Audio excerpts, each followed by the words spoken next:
Hermanos, 1 Corintios capítulo 12, estamos todavía en el versículo 28. 1 Corintios capítulo 12, versículo 28. Dice, y en la iglesia Dios ha designado primeramente apóstoles, en segundo lugar profetas. Ya vimos estos dos oficios, estos dos dones. Y ahora dice en tercer lugar maestros. Maestros. Recordarán ustedes que el pasaje paralelo a 1 Corintios es Efesios capítulo 4, versículo 11, donde el apóstol Pablo también habla acerca de los dones hombres. Y Efesios 4:11 dice, Él dio a algunos el ser apóstoles, a otros profetas, a otros evangelistas y a otros pastores y maestros. De manera de introducción, hermanos, este texto de Efesios capítulo 4, versículo 11, cuando dice pastores y maestros, la mejor traducción posible para esas palabras es pastores maestros, sin la I. Y eso indica de alguna manera que los pastores, aparte de su oficio pastoral, una de sus marcas distintivas es la instrucción y la enseñanza. El pastor o los pastores están continuamente instruyendo y enseñando a la iglesia. De manera que hoy vamos a ver pastores y maestros como un solo don, no como dos cosas distintas, sino como uno solo, porque en general en las escrituras se hallan solapados o se hallan, ¿verdad?, unidos en el oficio y en el ministerio o en el don particular del pastorado. Así es que hoy vamos a ver pastores y maestros, o maestros y pastores. Entonces vamos a ver un primer punto, ¿quién es el pastor maestro? En segundo lugar, vamos a hablar de sus características o de sus requisitos. En tercer lugar, vamos a hablar sobre las funciones del pastor maestro. Vamos a ver un cuarto punto sobre el ministerio pastoral en el siglo XXI y aquí vamos a hacer algunas observaciones en nuestra época contemporánea y vamos a finalizar con algunas aplicaciones prácticas. Entonces, en primer lugar, hermanos, ¿quién es el pastor maestro? Los pastores en la congregación son, en primer lugar, personas designadas por Dios, son llamadas por Dios para actuar como obispos y servidores en el gobierno de la iglesia. Son personas designadas por Dios para actuar como obispos y servidores en el gobierno de la iglesia. La figura del pastor, mis hermanos, es una metáfora apropiada para describir el oficio pastoral. Si usted piensa en un pastor de ovejas, literalmente hablando, este pastor debe velar por el cuidado de las ovejas, debe guiar a las ovejas para que no se desvíen y debe finalmente defender las ovejas de los lobos rapaces que quieren destruir el rebaño. Cuando el apóstol Pablo va a salir de la iglesia, creo que es de Éfeso, en Hechos capítulo 20, verso 29, él dice, sé que después de mi partida vendrán lobos feroces de entre ustedes que no perdonarán al rebaño. El apóstol Pedro, en primera de Pedro, capítulo 5, versículos 1 al 3, dice, por tanto, a los ancianos entre ustedes exhorto yo, anciano como ellos y testigo de los padecimientos de Cristo, y también participante de la gloria que ha de ser revelada, pastoreen el rebaño de Dios entre ustedes. 2. Velando por él, no por obligación, sino voluntariamente, como quiere Dios. 3. No por la avaricia del dinero, sino con un sincero deseo.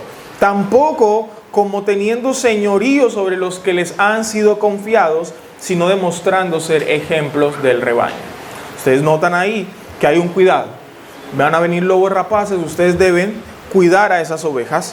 En Pedro nos está diciendo, pastoreen, velen, ¿verdad?, con un sincero deseo, sean ejemplos del rebaño, no tengan señorío, es decir, el pastor o los pastores no están para manipular y controlarle la vida a las ovejas. Están para guiar, para instruir, para enseñar, para ser ejemplo, no para manipular y controlarle la vida. En la carta del apóstol Pablo a Efesios, el versículo que leímos en la introducción, dice pastores y maestros, pero estas dos palabras están juntos, precisamente porque una de las funciones principales de los pastores es enseñar e instruir al rebaño. Enseñar e instruir al rebaño. Y eso lo vamos a ver más adelante cuando hablemos de las funciones. ¿Cuál es el objetivo primario del pastor? alimentar el rebaño. Si hay una función central que deben ejercer los pastores en una iglesia, es alimentar el rebaño. De hecho, si ustedes van a Primera Timoteo capítulo 3, ustedes van a leer los requisitos que se requiere para ser pastor. Primera Timoteo capítulo 3 dice, palabra fiel es esta: si alguien aspira al cargo de obispo, buena obra desea hacer. Un obispo debe ser, pues, irreprochable, marido de una sola mujer, sobrio, prudente, de conducta decorosa, hospitalario, apto para enseñar. Si usted lee más adelante, a partir del versículo 8 dice, de la misma manera también los diáconos deben ser dignos de una sola palabra, no dados al mucho vino, ni amantes de ganancias deshonestas, sino guardando el misterio de la fe con limpia conciencia. Que también estos sean sometidos a prueba primero, y si son irreprensibles, entonces sirvan como diáconos.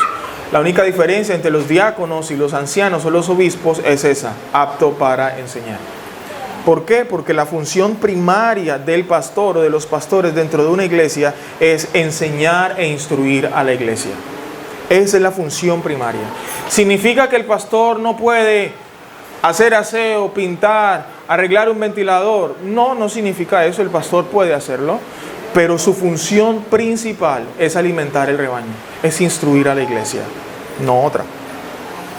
Algunos términos ustedes van a encontrar en las Escrituras diferentes a la figura de pastor o la palabra pastor, pero alude al mismo concepto. El primero de ellos es la palabra anciano.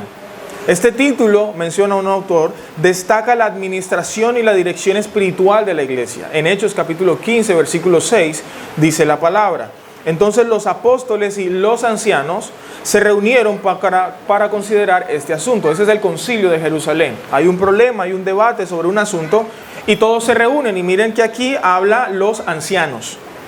Los ancianos. Ese término anciano se refiere al pastorado. En 1 Timoteo capítulo 5, verso 17 dice: los ancianos que gobiernan bien sean considerados dignos de doble honor, principalmente los que trabajan en la predicación y la enseñanza. Noten ahí que los ancianos trabajan principalmente en la instrucción y la enseñanza, la predicación y la enseñanza. En Santiago capítulo 5, versículo 14, Santiago escribe: ¿está alguien entre ustedes enfermo? Que llame a los ancianos de la iglesia y que ellos oren por él, ungiéndolo con aceite en el nombre del Señor. Esta palabra ungirlo con aceite no era que era un aceite como místico. Ese ungir es como untar, ¿verdad? Y habían aceites que, ¿verdad?, aliviaban el dolor de las heridas de las personas que estuvieran enfermas. Es como si hoy utilizáramos Bacol y le untamos, ¿verdad? Y mientras estamos utilizando esa pomada, si se quiere, estamos orando al Señor para que Él haga su voluntad en el cuerpo de esa persona. Pero no es que haya una especie de aceite, ¿verdad?, con los poderes de los Vengadores o de Iron Man, y entonces va a sanar a la persona ahí. El segundo término que ustedes van a encontrar es la palabra obispo. Obispo. Esa palabra se puede traducir como supervisor, alguien que supervisa. Y este término enfatiza la guía, el cuidado y el liderazgo de la iglesia en términos de supervisar, de vigilar.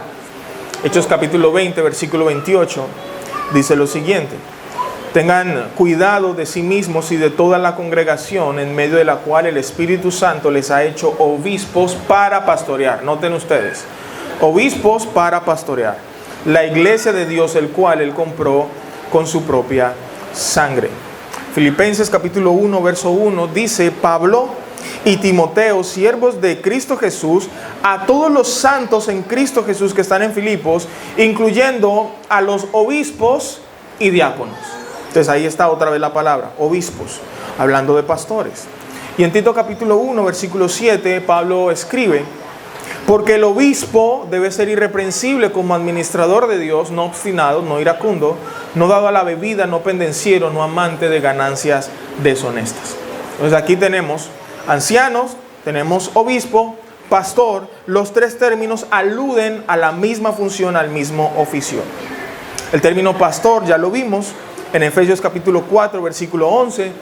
Otro término que se utiliza para el pastor es la palabra predicador. Predicador.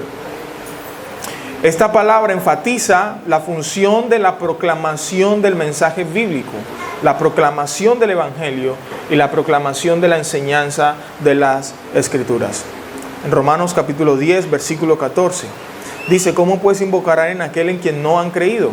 ¿Y cómo creerán en aquel de quien no han oído? ¿Y cómo oirán sin haber quien les predique?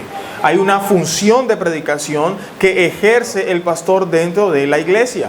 Segunda de Timoteo capítulo 1 verso 11 dice Pablo: para este evangelio yo fui constituido predicador, apóstol y maestro. Este texto también nos muestra, hermanos, que algunos pastores pudieran tener varios dones, ¿verdad?, inmersos en el oficio pastoral.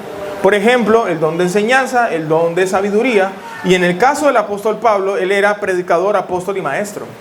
En algún momento también como pastor de iglesia. Y el último término que usted va a encontrar es el término maestro, que es el que vimos en Efesios capítulo 4, versículo 11.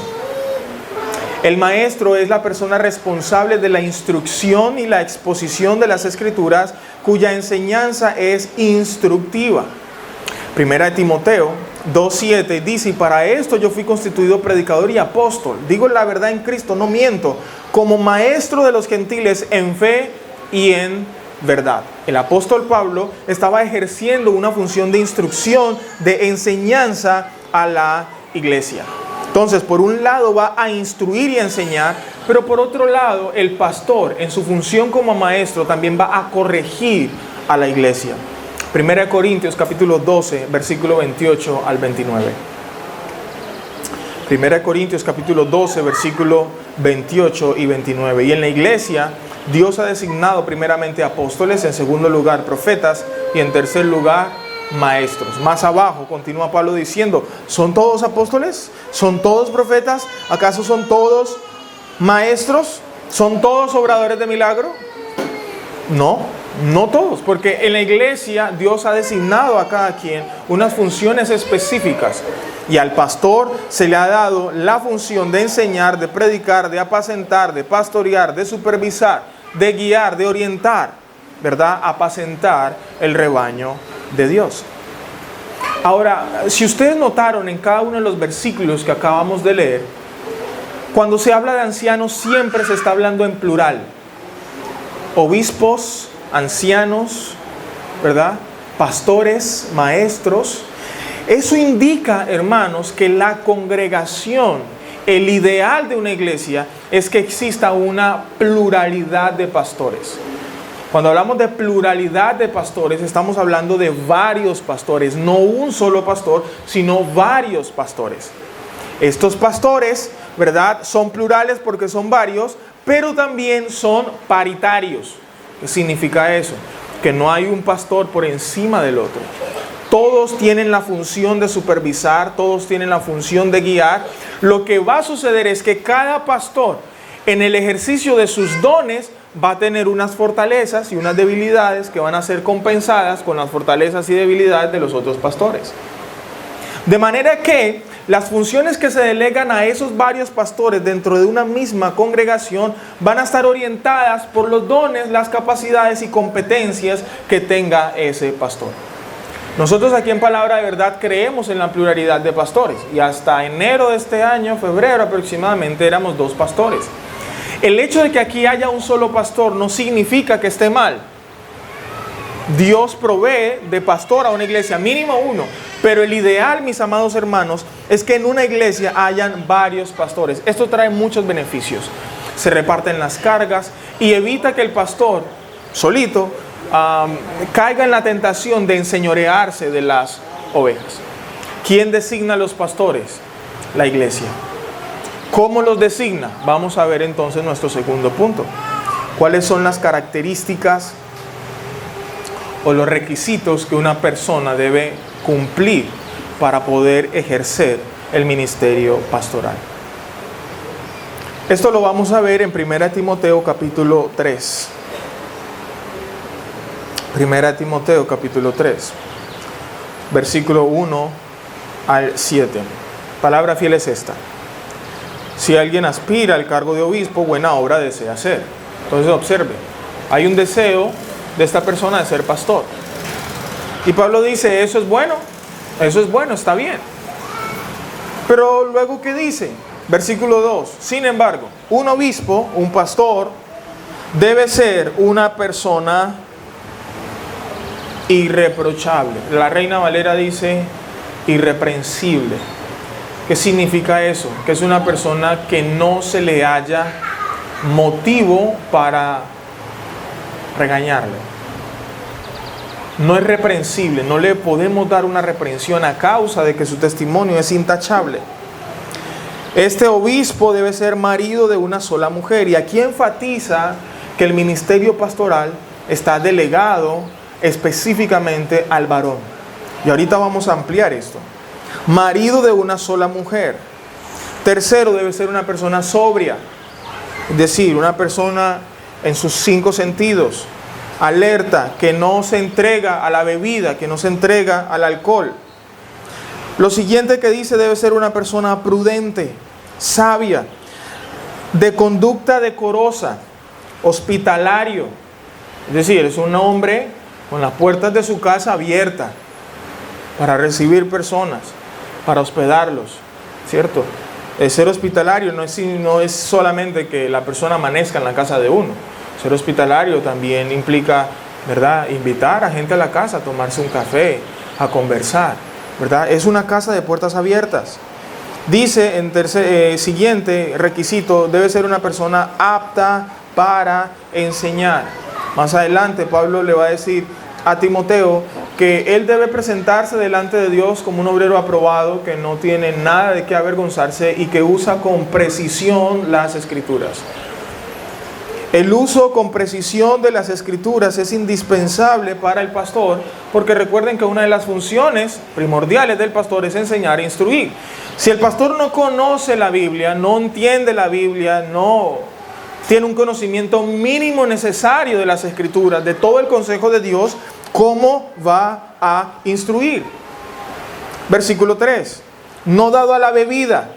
Ya mencioné eso. No pendenciero, es decir, no es alguien peleón, no es alguien que busca pleitos, que busca contiendas, sino amable, no contencioso, no avaricioso. ¿Qué significa eso? Que quien desea el ministerio pastoral no puede estar pensando entrar al ministerio pastoral porque ahí me voy a hacer rico, ahí está la plata, yo voy a montarme en mi iglesia, porque ahí es donde está el money, ¿verdad? No avaricioso. Versículo 4, y aquí viene el argumento de por qué el pastor debe ser hombre.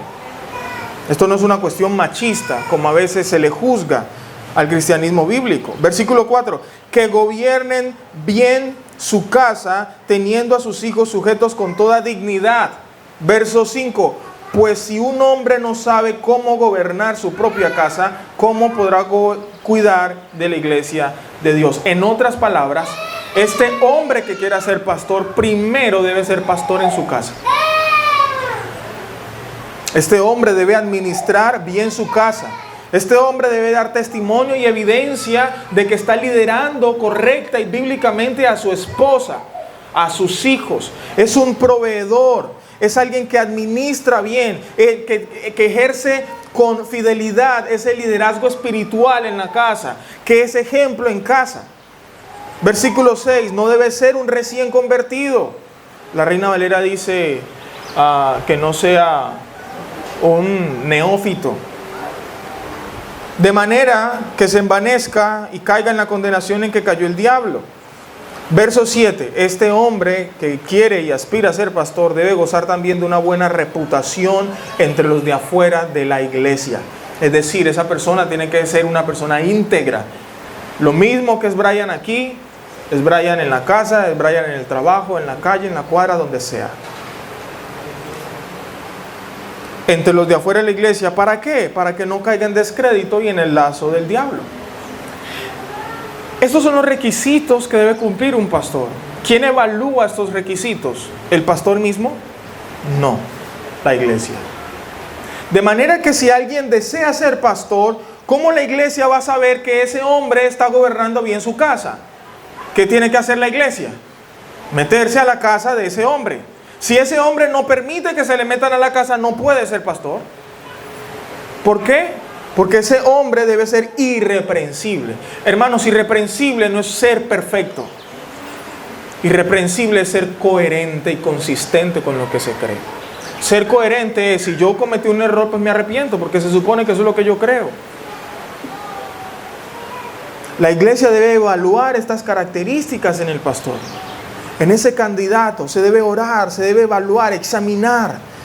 ¿Es este hombre prudente? ¿Esta persona es hospitalaria? ¿Esta persona es apta para enseñar? ¿Esta persona está gobernando bien su casa? ¿Ejerce buen liderazgo? ¿Administra bien los recursos que Dios le proveyó para su hogar? ¿Lo hace bien? No lo hace, no puede ser pastor. Pero hermano, predica muy bonito. Sí, gloria a Dios, que hable muy bien, pero necesitamos personas completas, integrales. Ese es el oficio del pastor. El segundo texto que nos habla de los requisitos del pastor está en Tito capítulo 1.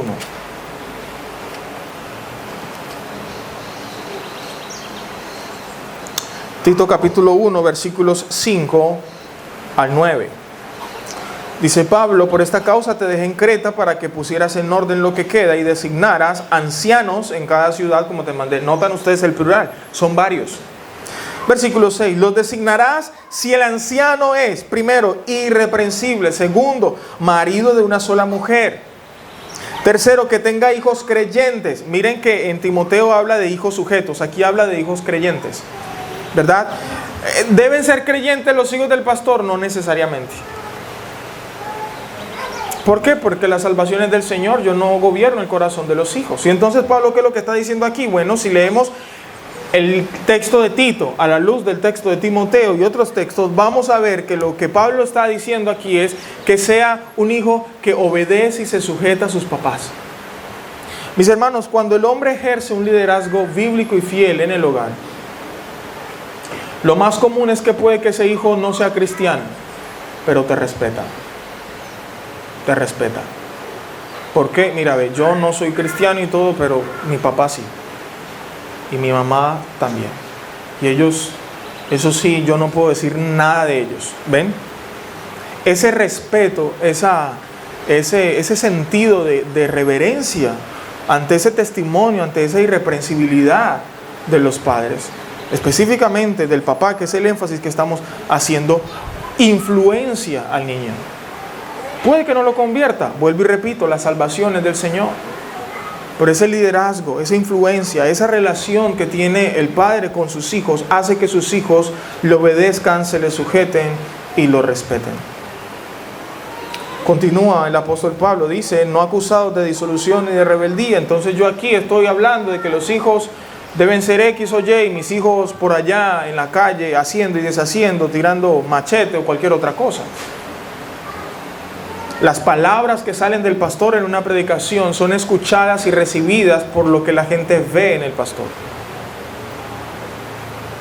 Y por eso el ministerio pastoral, hermanos, debe ser para alguien que es llamado por Dios.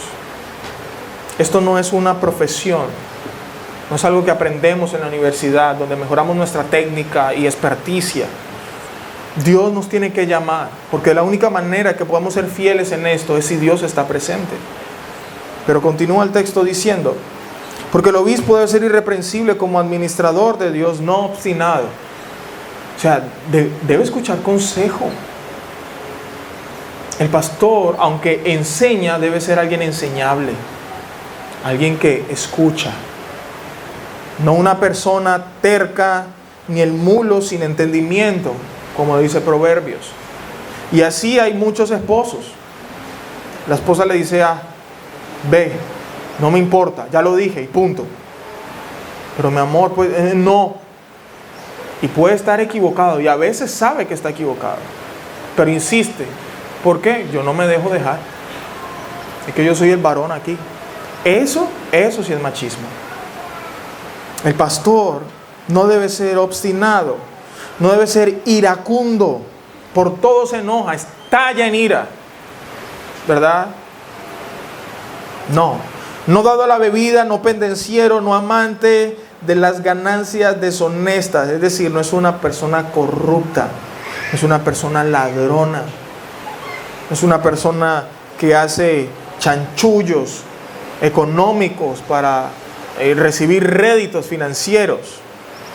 Antes bien, verso 8, debe ser hospitalario, amante de lo bueno, prudente, justo, santo.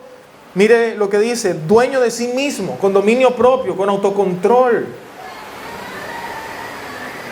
Debe retener la palabra fiel, que es conforme a la enseñanza. Mire, para que sea capaz también de exhortar con sana doctrina y refutar a los que contradicen. O sea que tiene que ser una persona formada, como dice Pablo a Timoteo, apto para enseñar, apto para instruir, entrenado, que utiliza bien las escrituras. La iglesia, mis amados hermanos, como embajada del reino de los cielos y la que tiene las llaves del reino de los cielos, debe asegurarse de designar a pastores fieles, que de forma sincera, coherente y consistente con las escrituras cumplan con estos requisitos bíblicos. ¿Para qué?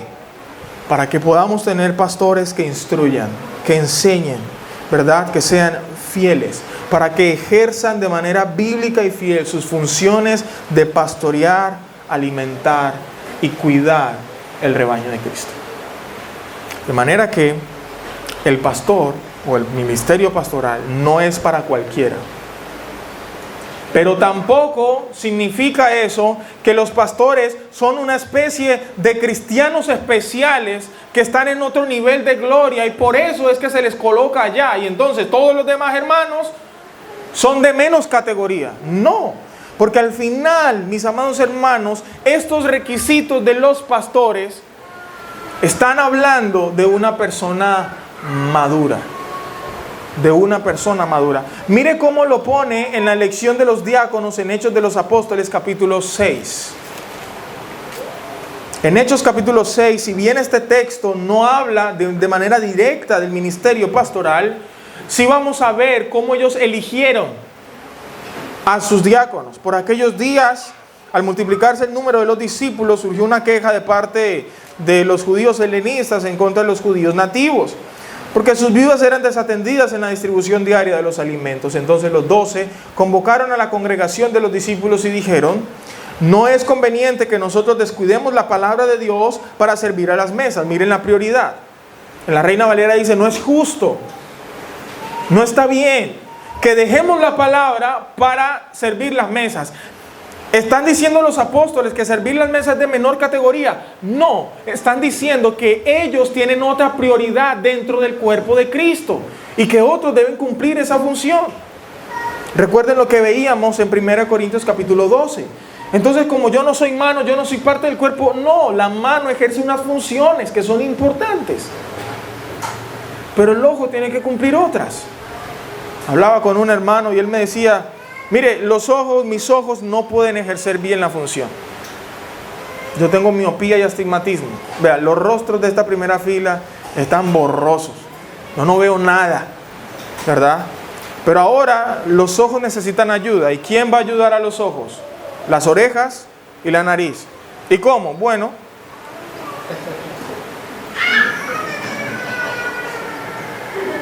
entonces las orejas dicen: listo, yo voy a agarrar las paticas. Y la nariz: listo, yo voy a aquí poner una cosa para que las gafas no se caigan. Y entonces ahora el ojo dice: bueno, muchachos, muchas gracias, ahora sí todo está en HD 4K. ¿Sí? Estamos los unos a los otros en una relación de interdependencia y dependemos los unos de los otros. De manera que las orejas no le pueden decir al ojo: yo soy más importante que tú, ni la nariz a las orejas. No, es que si yo no tuviera, ¿dónde se sostienen las gafas? No, estamos en una relación de interdependencia. Entonces los pastores ejercen una función. Y ahorita vamos a ver entonces cuáles son esas funciones. Este es nuestro tercer punto. ¿Cuáles son las funciones del pastor? En primer lugar, gobernar. 1 Tesalonicenses 5:12. Les rogamos, hermanos, que reconozcan a los que con diligencia trabajan entre ustedes y los dirigen en el Señor y los instruyen. Ahí está hablando del ministerio pastoral. Y noten ustedes que el ministerio pastoral es considerado un trabajo. Es considerado como un trabajo de gobierno. Segundo, los pastores son una especie de embajadores. 2 Corintios 5:20. 2 Corintios 5:20. Por tanto, somos embajadores de Cristo, como si Dios rogara por medio de nosotros. En nombre de Cristo le rogamos, reconcíliense con Dios. Somos unos representantes de un reino que no es de este mundo, pero estamos en otro mundo, ¿verdad? En representación de ese reino, y esa es la función de los embajadores. El embajador de Colombia está en Venezuela, en Italia, en Francia. Allá no está Colombia, pero ellos representan a Colombia. Tercero, los pastores deben administrar. 1 Corintios capítulo 4, verso 1. Que todo hombre nos considere de esta manera como servidores de Cristo y administradores de los misterios de Dios. Gobernar, ser embajadores, administrar.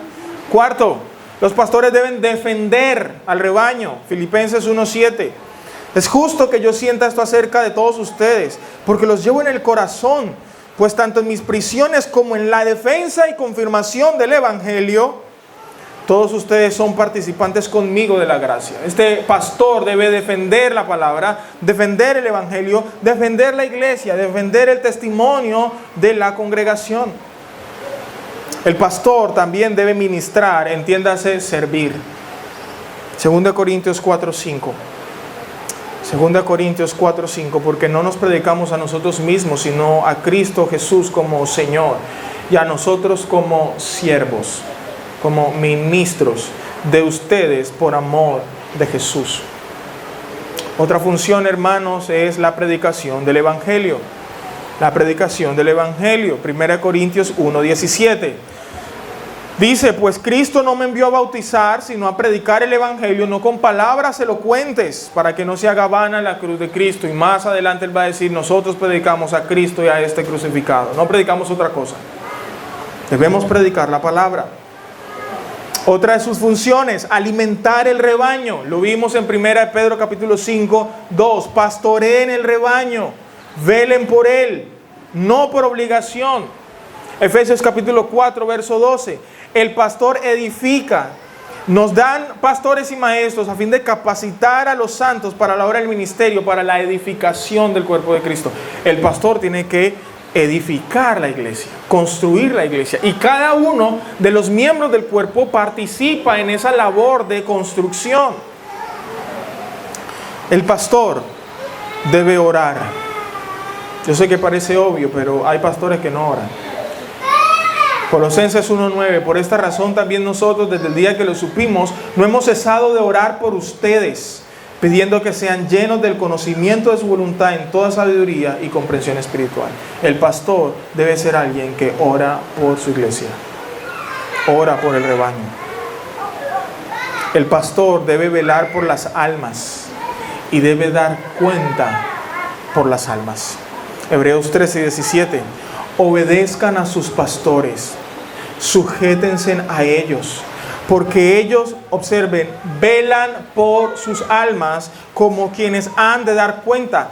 Permítanles que lo hagan con alegría y no quejándose, porque eso no sería provechoso para ustedes.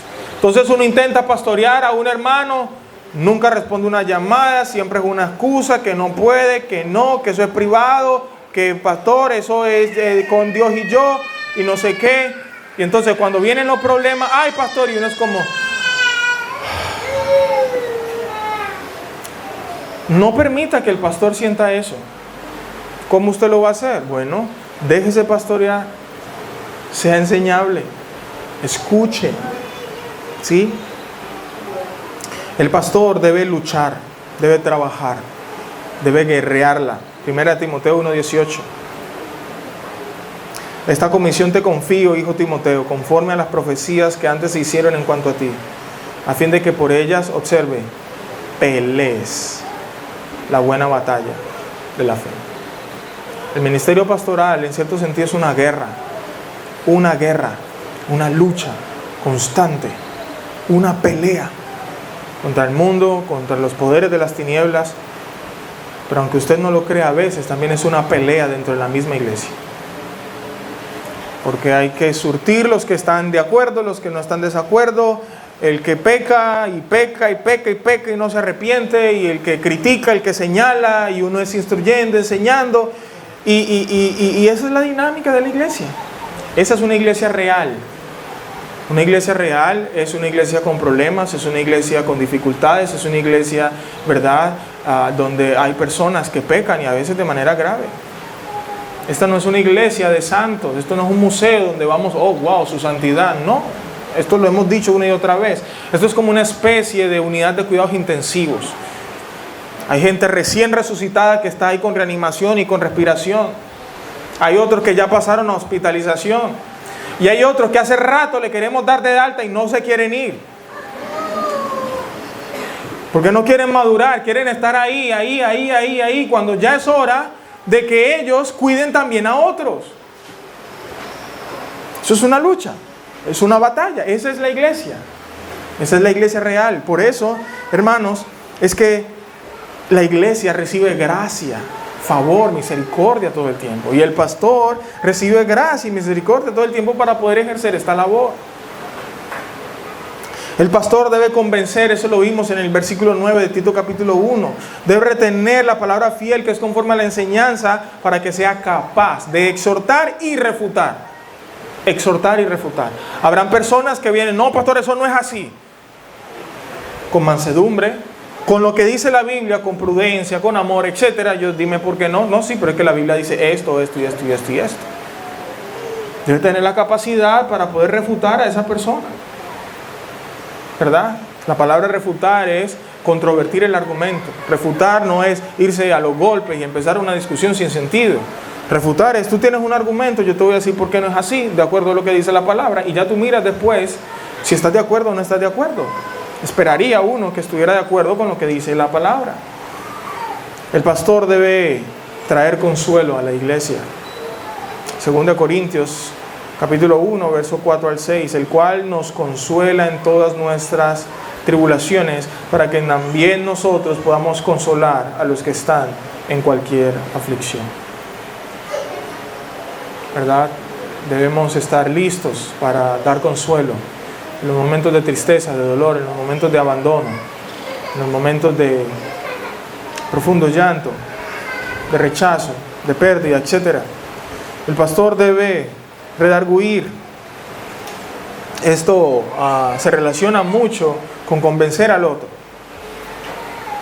Tito capítulo 1 verso 3, este testimonio es verdadero, por eso repréndele severamente para que sean sanos en la fe.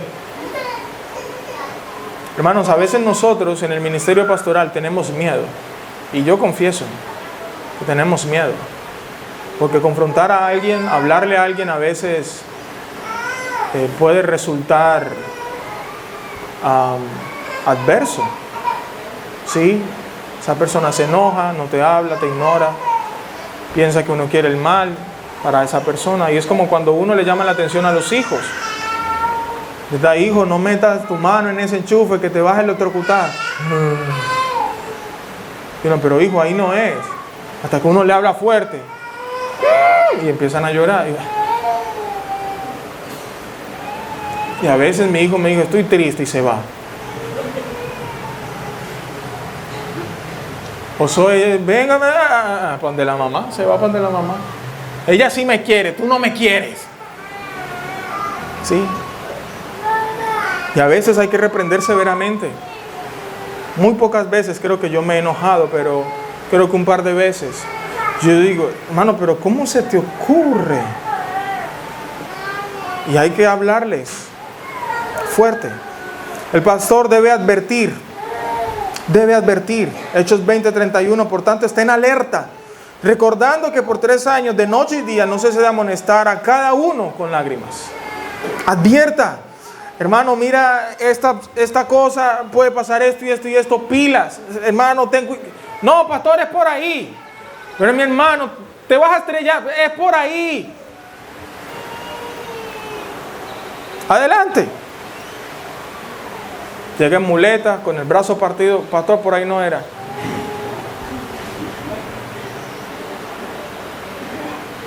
Y uno con ganas de decirle, te lo dije.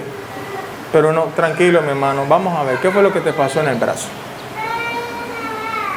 Pero el pastor advierte, el pastor amonesta, el pastor, ¿verdad?, disciplina. Segunda de Tesalonicenses 3:15, sin embargo, no lo tengan por enemigo, amonéstenlo como a un hermano, amonéstele. Y aquí está hablando de los hermanos. Si eso lo hacen los hermanos, mucho más el pastor. El pastor se encarga de amonestar. Finalmente, hermanos, aunque no son todas las funciones, quise anotar algunas. El pastor también exhorta. Tito 2:15 dice, esto habla, exhorta y reprende con toda autoridad, que nadie te menosprecie. O sea que el pastor debe hablar todo el tiempo, exhortar, reprender. El pastor tiene la autoridad y el deber para hacer esto. Mis hermanos, pero hay momentos en que las cuestiones se ponen complicadas y a veces las mismas ovejas no le permiten a uno ir más allá. Así es que, ¿cómo está el ministerio pastoral hoy? Y aquí ya estoy en mi último punto para ir a las aplicaciones. El ministerio pastoral en el siglo XXI, hemos visto una radiografía, un panorama muy general sobre el ministerio pastoral. Pero aquí voy a seguir las ideas de un hermano, se llama Richard Mawick, sobre el ministerio pastoral. Y la idea básica a partir de la cual inicia él el análisis sobre el ministerio pastoral en el siglo XXI es que hay una redefinición del ministerio pastoral a partir de una redefinición de lo que es la iglesia. Si cambiamos el concepto de iglesia, cambiamos el concepto de pastor. Esa es la idea que él tiene. Si cambiamos el concepto de iglesia, cambiamos el concepto del pastor. Entonces, si la iglesia de Dios es columna y baluarte de la verdad, entonces el ministerio el ministerio pastoral estará relacionado con la defensa y la proclamación de la verdad. Pero si la iglesia es definida como un club de asociados cuya comunión se da en función de los beneficios de sus miembros, entonces el ministerio pastoral se convertirá en la gestión administrativa para satisfacer las necesidades de los clientes. Entonces, las personas van a la iglesia como cuando uno va al Éxito, con un carrito y uno revisa, no me gusta, esto no me gusta, porque la iglesia está en función entonces del consumidor, como si vendiera un producto. Si esa es la visión de iglesia, entonces ¿qué tiene que ser el administrador para que la gente compre su producto? Hacer que su producto sea atractivo. Y lo que sucede hoy con muchos púlpitos, cuya función principal es la del pastor, enseñar e instruir, es que ya el mensaje de la predicación está siendo construido, está siendo escrito, está siendo proclamado bajo los requisitos y los deseos del público consumidor. Y a manera de ejemplo, mis amados hermanos, vamos a ver tres conceptos que reinan hoy en muchas iglesias y por tanto en muchos ministerios pastorales. El primer concepto es el pragmatismo. El pragmatismo, ser pragmático. ¿Qué significa el pragmatismo? Bueno, el pragmatismo dice que vamos a hacer lo que funciona. Y si no funciona, se va. Una predicación centrada en la palabra, centrada en Dios, generalmente en algunos círculos aburre. En una iglesia de unos hermanos están empezando a que la predicación sea más bíblica. Y un hermano se le acercó aparte del equipo de liderazgo y le dice, yo ya no voy para esa iglesia. ¿Y por qué? Es que se fue el fuego. Ya el espíritu no está. Es que, no sé, falta algo que encienda eso. Eso está ya como apagado. Ok. ¿Alguna otra solicitud, Señor? ¿Un postrecito quiere? ¿Un masaje en los pies cuando usted llegue a la iglesia? La función del ministro no es predicar lo que la gente quiere escuchar. La función del ministro es predicar y proclamar la palabra de Dios. Entonces el pragmatismo, como somos una iglesia pragmática, ¿qué tiene que hacer el pastor? dejarse llevar por eso y entonces debe predicar lo que funcione, lo que sirva. Si no funciona, si eso no trae gente, si eso no me trae multitudes, no sirve. Pero pastor, ¿por qué no hacemos una predicación más expositiva, más centrada en el texto? No, hermano. Busquemos algo que la gente le funcione, que le sirva. ¿Cómo salir de la pobreza? 3 tips para que tu esposa, ¿verdad?, te ame. El secreto de la felicidad. Tú pones aquí un letrero aquí, el secreto de la felicidad, en 3 simples pasos. Esto aquí se llena. Y ya los pastores no son pastores maestros de la palabra, sino que son coach motivacionales. Hoy hay personas que creen que Yokoi Kenji es un pastor, que Daniel Aviv es un pastor. No, él no es un pastor, él es un motivador. Y te pone música de fondo y dices, la gente quiso tu caída, pero Dios te va a levantar. Sí. Eso quiere el consumo. Por eso son populares. Por eso esos libros se venden. Pero un libro que tenga de portada, niégate a ti mismo, toma la cruz de Cristo y síguelo. Wow, esto parece de terror. Señores del éxito, esto no es para niños, esto es de terror. ¿Qué es esto? Segunda palabra, antropocentrismo. Antropocentrismo. Es una palabra compuesta. Antropos, una palabra griega que significa hombre. De ahí viene el concepto de antropología. Y el centrismo tiene que ver centrado en el hombre. El ministerio hoy se está centrado en el hombre. Y aquí, creo que fue Parménides el que dijo, un filósofo presocrático, el hombre es la medida de todas las cosas. Eso que se dijo hace más de 2000 años, hoy se traduce en el hombre es el centro del universo. Tú defines el destino de tu vida. Y evidentemente, probablemente ahí están haciendo un énfasis en la responsabilidad que tenemos nosotros a la hora de tomar decisiones. Sin embargo, el centro del universo no es el hombre. El centro del universo es Dios. De manera que Dios no gira alrededor de usted, usted gira alrededor de Dios. Su vida está en manos de Dios, su salud está en manos de Dios, su dinero está en manos de Dios. Hoy usted cree que tiene el control de todo, pero no. ¿Usted sabe qué va a pasar mañana? Esta semana nuestro hermano Edward tuvo un accidente. Él se levantó ese día convencido de que iba a montarse en esa moto, iba a llegar a su trabajo, iba a volver a su casa. Y no. ¿Por qué?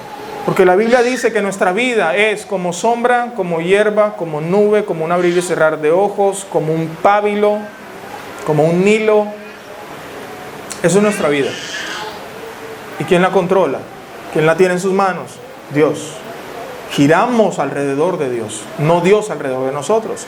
Cuando el ministerio, la iglesia se vuelve antropocéntrica, entonces el ministerio pastoral se vuelve antropocéntrico, centrado en el hombre. Ahora, quien determina lo que dice la palabra son las necesidades del hombre desde la perspectiva del hombre, no desde la perspectiva de Dios. Le coloco un ejemplo. A veces a mí me buscan para consejería y me dicen, pastor, ¿será que usted me puede dar 5 minuticos? Es que tengo un problema en mi familia. Y yo, perfecto, cuéntame. Lo que pasa es que mi esposa es muy exagerada. Todos los días hace de desayuno 10 libras de arroz. Y yo la estoy tratando de convencer de que no haga todo ese poco de arroz, pero lo hace y el arroz se pierde, pastor. ¿Por qué? Y yo, bueno, ella tiene primero, como tú, tiene que arrepentirse de sus pecados y entender que Dios es el administrador de todas las cosas. Y Dios le da esos recursos para que los administre para su gloria. Bueno, sí, pastor, yo entiendo eso, lo de la gloria y todo eso, pero hable con mi esposa para que no cocine tanto arroz. O sea, mi problema es este. Dios dice que eso es un problema del corazón, que necesita arrepentimiento, pero la persona dice, no, eso no tiene nada que ver con arrepentimiento. Eso tiene que ver con que a ella le falta sentido común para poder hacer una tacita de arroz, pastor. Y yo le digo, bueno, si eso es así, pues ve donde un psicólogo, ve donde un nutricionista, ve donde otra persona que te diga qué tiene que hacer con la taza de arroz. Porque Dios dice que la necesidad primaria de todo ser humano es arrepentirse de sus pecados y creer en el Señor. Cuando eso cambia, la vida entera cambia. Así es como Dios lo ve. Pero el antropocentrismo hace que nos centremos en el hombre, por el hombre y para el hombre. Y en tercer lugar, probablemente otra de las cosas que ha permeado el ministerio pastoral es la relevancia cultural. La relevancia cultural.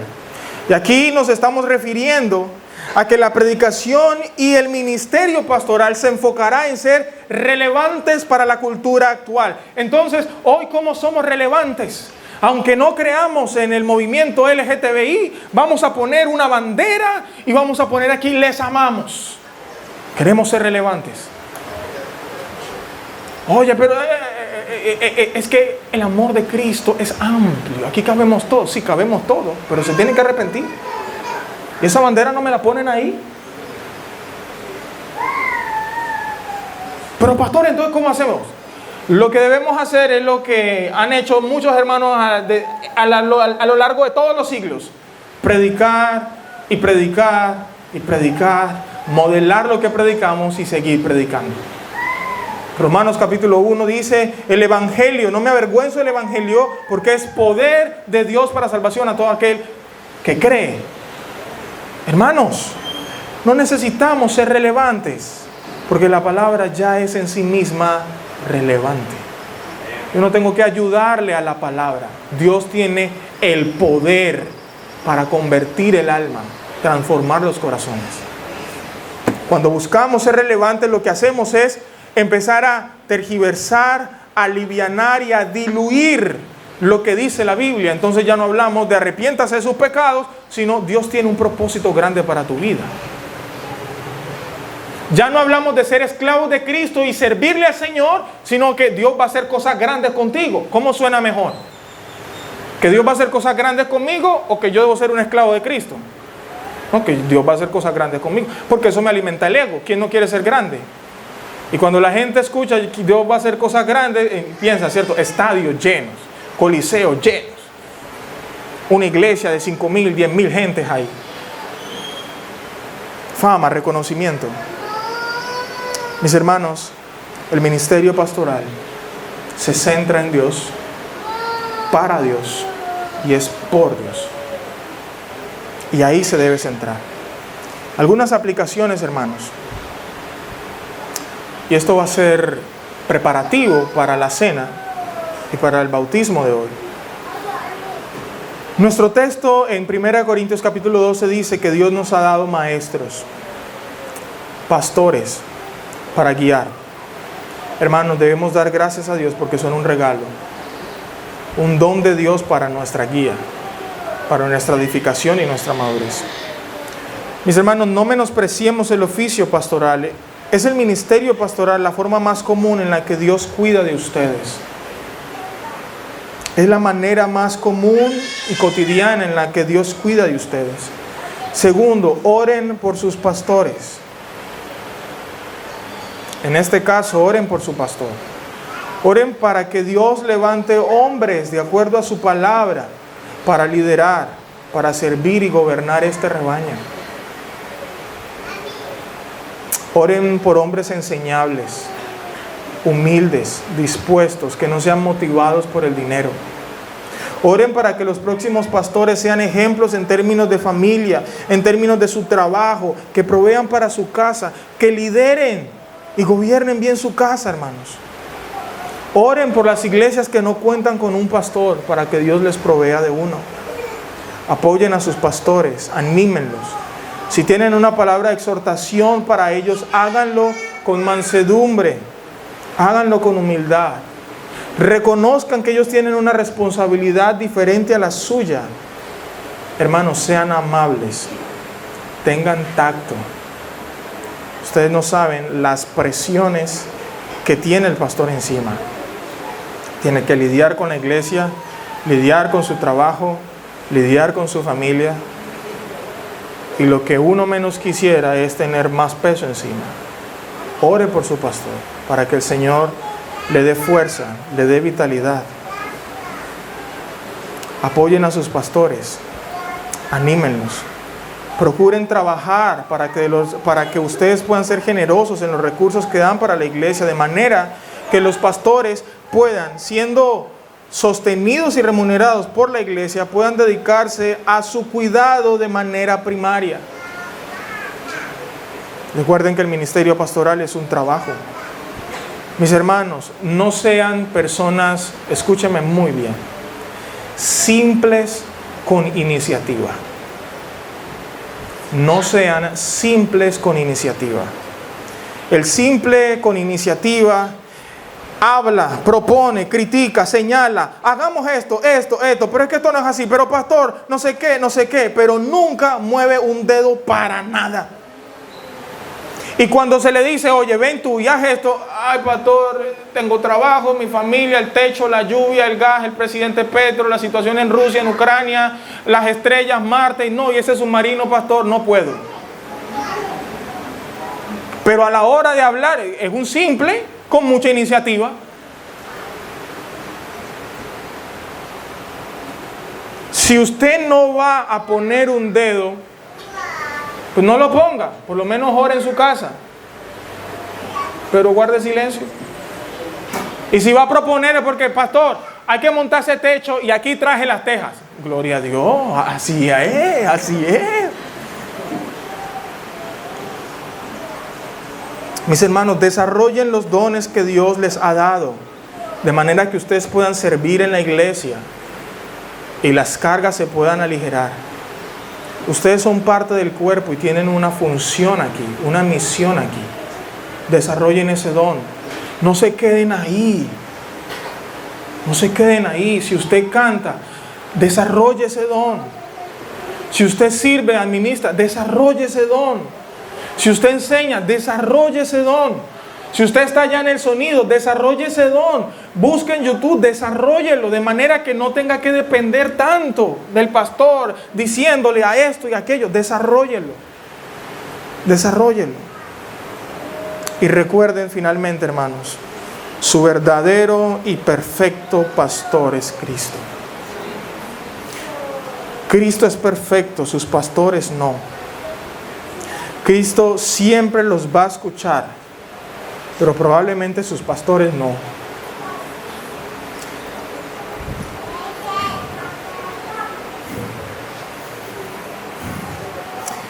Cristo siempre estará con ustedes,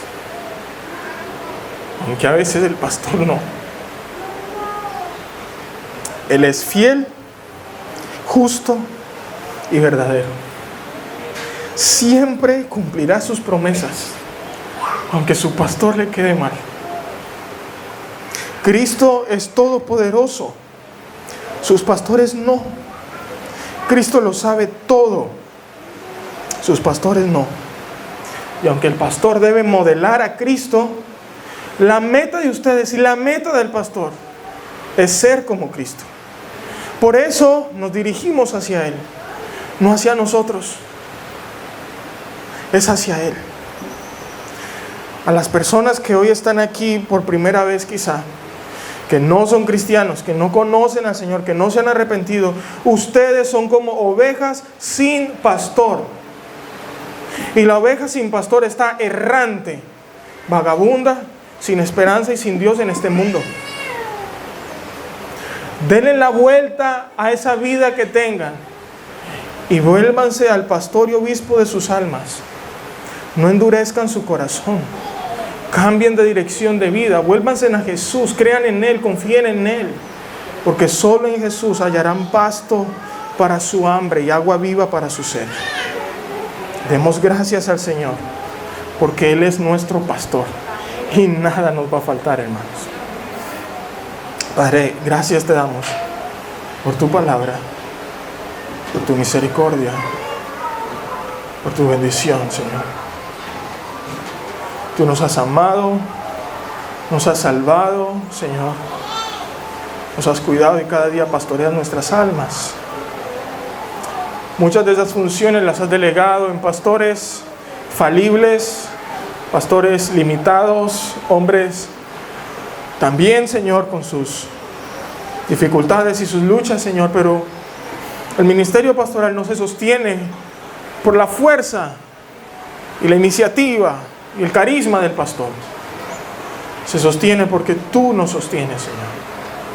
Se sostiene porque tú estás al frente, porque tú pastoreas tu iglesia. Tú estás en medio de nosotros. Tú conoces tus ovejas. Las ovejas te conocen a ti. Ellas escuchan tu voz y te siguen. Padre, gracias por el don del ministerio pastoral que tú has regalado a la iglesia. Este don está más que vigente y seguirá vigente hasta que tú vuelvas por segunda vez. Para que tengamos un corazón enseñable, que seamos ovejas que escuchan, que oramos, que trabajamos, que luchamos, Señor. Que podamos animarnos los unos a los otros, que podamos orar por nuestros pastores, Señor, cuidarles, servirles, velar por ellos, Señor, porque ellos velan por nosotros como quienes han de dar cuenta. Gracias, Señor, porque tú añades a tu iglesia los que han de ser salvos. Y hoy vamos a ser testigos de eso, Señor. Gracias por tu palabra, gracias por tu iglesia.